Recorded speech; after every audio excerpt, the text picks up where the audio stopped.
Japón es un lugar donde las leyendas nunca han muerto.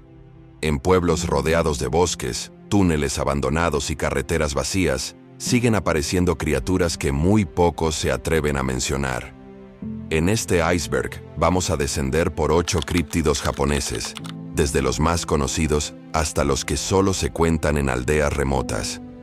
Algunos acechan desde la oscuridad, otros se muestran a plena luz del día. Esto es el iceberg de los críptidos de Japón. Y lo que estás por ver no es un simple mito. Nivel 1. Empezamos por la superficie del iceberg. Aquí están las 2 criaturas japonesas más reconocidas, aquellas que incluso fuera del país han ganado fama por los encuentros inquietantes que se siguen reportando. Son entidades temidas en pueblos rurales, túneles y carreteras donde la noche parece más larga de lo normal. Hachishaku-sama, conocida como la mujer de 8 shaku, es una de las apariciones más perturbadoras del folclore japonés. Su altura supera fácilmente los 2,5 metros, siempre cubierta por un vestido blanco y un sombrero que oculta su rostro. Su presencia se anuncia antes de verla, un murmullo profundo y repetitivo que resuena como si viniera desde muy lejos. Po, po, po. Ese sonido ha aterrorizado a familias enteras en zonas rurales, porque según la tradición, cuando lo escuchas por primera vez, ya es demasiado tarde. Testigos aseguran que Hachishaku-sama aparece detrás de muros, asomada por ventanas o quieta en medio de un camino, observando sin moverse. La sensación es de ser vigilado constantemente, como si alguien o algo hubiera marcado a su víctima. En muchas aldeas todavía se colocan amuletos o fuda en puertas y ventanas, ya que se cree que es la única forma de impedir que entre a una casa. Historias locales cuentan que cuando esta figura elige a alguien, esa persona tiene apenas unos días antes de desaparecer sin explicación. Pero si Hachishaku-sama representa el miedo silencioso y la persecución lenta, Teke-Teke es todo lo contrario. Un ataque inmediato, brutal y casi siempre mortal. Según la leyenda, Teke-Teke es el espíritu de una joven que perdió la parte inferior del cuerpo en un accidente ferroviario. Ahora se desplaza únicamente con los brazos, arrastrándose a una velocidad inhumana. El nombre proviene del sonido metálico que produce al moverse. Teke, teke, teke. Aparece en túneles, estaciones abandonadas y pasillos cerca de vías del tren. Muchos reportes describen una figura moviéndose demasiado rápido para ser humana, acercándose sin detenerse nunca. Se dice que cuando finalmente alcanza a su víctima, repite el destino que sufrió: cortar el cuerpo en 2. Algunas grabaciones de seguridad en zonas rurales han mostrado sombras desplazándose de forma irregular, alimentando aún más la leyenda. Para muchos japoneses, encontrarse a Teke-Teke significa no tener oportunidad de escapar. Este primer nivel muestra 2 caras del miedo japonés: la figura que te observa lentamente y la que te ataca sin aviso. Pero esto es solo el inicio. Si dejamos atrás carreteras y túneles, el siguiente nivel nos lleva a bosques, ríos y cascadas, donde criaturas mucho más antiguas han sido vistas durante siglos. Nivel 2. Dejamos los túneles y carreteras para adentrarnos en entornos mucho más antiguos. Ríos, bosques y cascadas, donde Japón ha mantenido vivas sus leyendas durante siglos. Aquí encontramos criaturas que forman parte del folclore más tradicional. Seres que habitan zonas rurales y que, según los relatos, siguen apareciendo a quienes se acercan demasiado.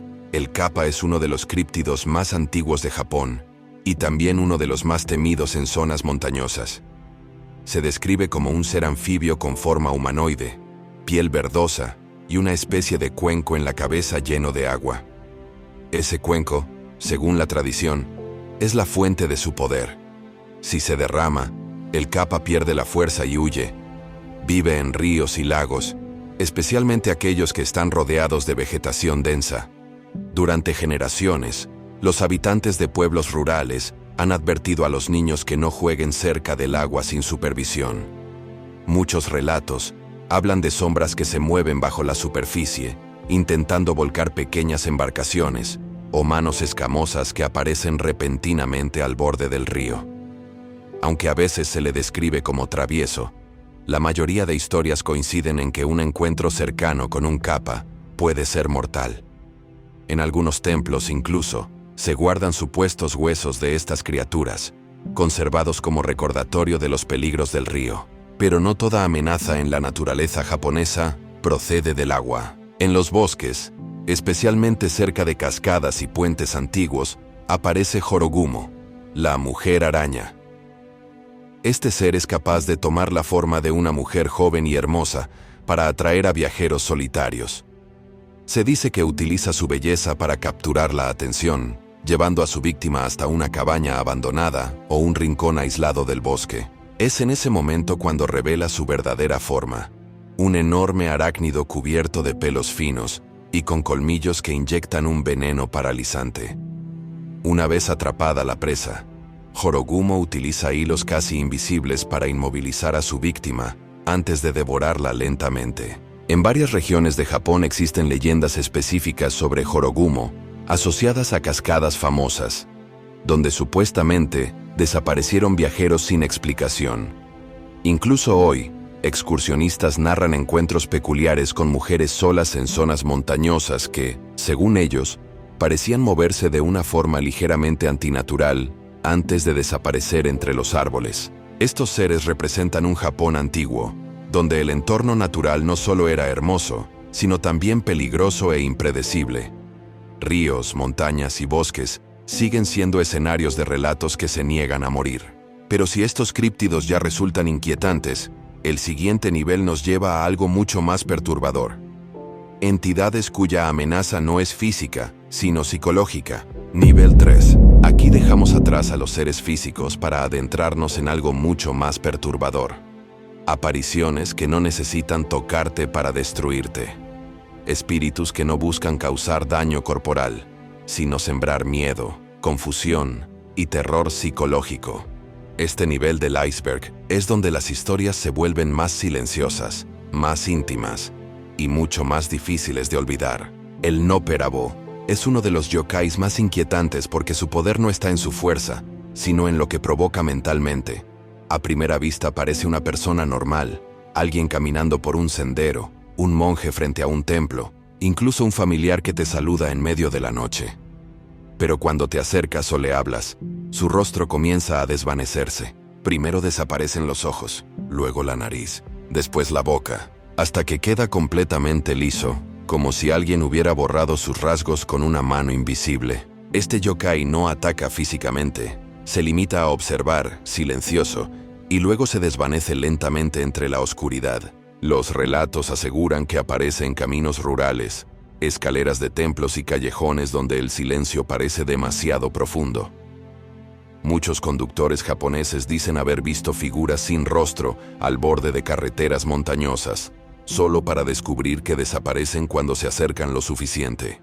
El no-perabo representa un miedo universal, el momento en que algo familiar se convierte en algo imposible de entender. Pero si el no-perabo juega con la percepción, Akamanto ataca directamente la mente y la capacidad de tomar decisiones. Se trata de un espíritu masculino que aparece en baños públicos, especialmente en escuelas antiguas o edificios abandonados. Según la leyenda, cuando una persona está sola en un cubículo, escucha una voz desde la puerta que pregunta: ¿papel rojo o papel azul? Responder cualquiera de las dos opciones es un error fatal. Quienes eligen rojo, supuestamente son atacados hasta quedar irreconocibles, mientras que quienes dicen azul, son asfixiados lentamente hasta que su piel toma ese color. La única forma de escapar, dicen, es ignorar la pregunta y salir sin mirar atrás. Akamanto se ha convertido en una figura recurrente en historias de terror escolares en Japón. Muchas instituciones antiguas han cerrado baños específicos porque los estudiantes aseguran haber escuchado voces o haber visto una sombra de pie frente a los cubículos. Este espíritu encarna el miedo a los lugares cotidianos donde no debería ocurrir nada. Pero ocurre. Este nivel revela algo esencial del folclore japonés. No todo lo que da miedo tiene forma física. A veces, lo que destruye a una persona es aquello que el cerebro no puede comprender. Y si estas entidades ya resultan inquietantes, el último nivel nos lleva a criaturas aún más difíciles de enfrentar, seres considerados imposibles de detener y cuya sola presencia tiene consecuencias devastadoras. Entramos al nivel final, lo más profundo y peligroso del iceberg japonés. Nivel final. Aquí llegamos a la zona donde las historias dejan de ser simples leyendas y se convierten en advertencias.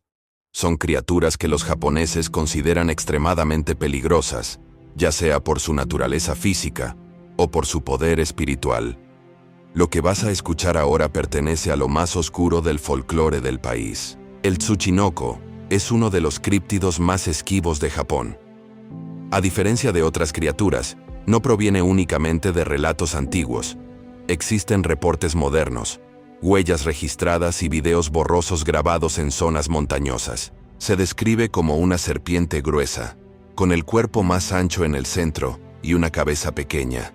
Su forma es tan inusual que parece un trozo de cuerda inflado, moviéndose entre arbustos. Pero lo más extraño es su comportamiento. El Tsuchinoko puede saltar, emitir pequeños gruñidos parecidos a risas y moverse de forma horizontal a gran velocidad, casi como si se deslizara sobre el aire. En zonas rurales de prefecturas como Yamagata y Gifu, los campesinos han declarado ver al Tsuchinoko cruzando caminos al amanecer.